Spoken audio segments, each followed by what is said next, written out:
नमस्कार।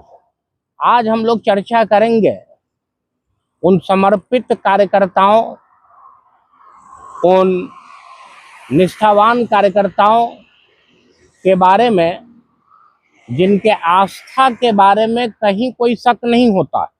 आज हम लोग उनकी दुविधा के बारे में चर्चा करने वाले हैं। दुविधा क्या है कि होता क्या है कि इनके जो आका हैं, जो नेताजी लोग हैं, ये बिना इनसे राय लिए हुए और ये पलट जाते हैं।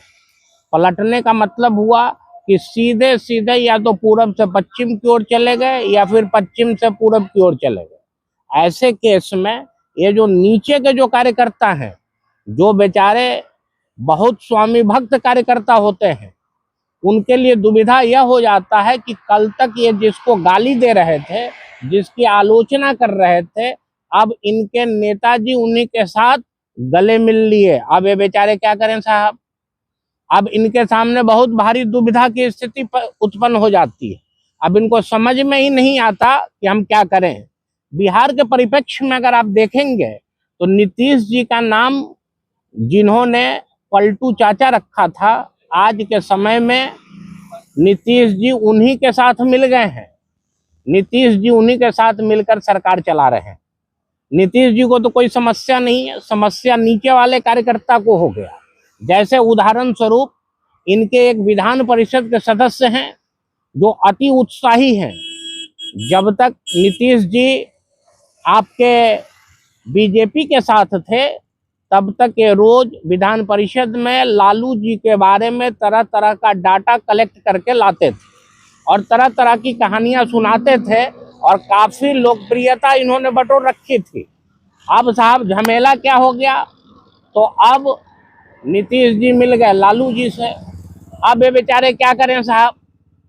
अब इनको लालू जी में समाजवाद का एक चेहरा दिखने लगा। अब सवाल यह है कि नीतीश जी को जिसने कहा डीएनए में खोट, वो लोग भी इनके साथ मिले। जिन्होंने कहा पेट में आंत, उनके साथ भी इनको मिला।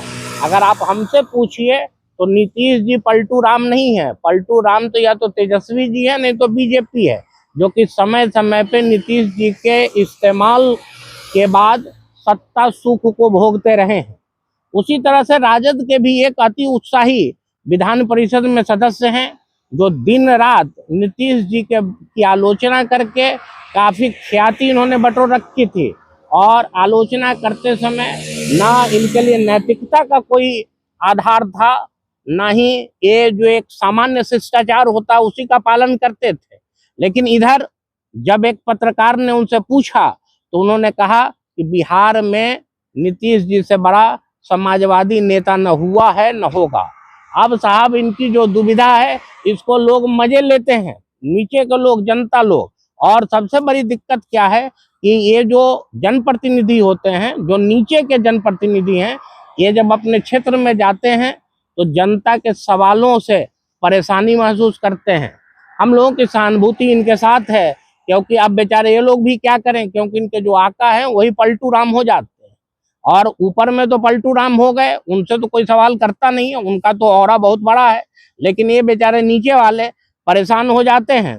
आइए फिर हम लोग सब कोई खूब मजा लेते हैं इनका, क्योंकि कल तक जो लोग जिसका शिकायत कर रहे थे आज उसी के साथ हैं। ऐसा नहीं कि नहीं ये सिर्फ निचले ही दर्जे पे है। सुशील मोदी जी कल तक नीतीश जी के बहुत बड़े पैरोकार थे। नीतीश जी को वो बिहार का कोहिनूर मानते थे। लेकिन आज के समय में जैसे ही नीतीश जी उधर गए राजद के साथ, अब सिर्फ खामियां ही खामियां इनको नजर आ रही है। आइए दोस्तों, इस माहौल का आनंद लेते हैं। अभी 2024 से पहले ये जो पलटने का जो खेल है कितनी बार होगा कहा नहीं जा सकता है। और ऐसे केस में ये बेचारे जो कार्यकर्ता हैं, इनकी दुविधाओं का हम लोग आनंद लेंगे। यह बिल्कुल एक कॉमेडी शो की तरह है। नमस्कार, जय हिंद।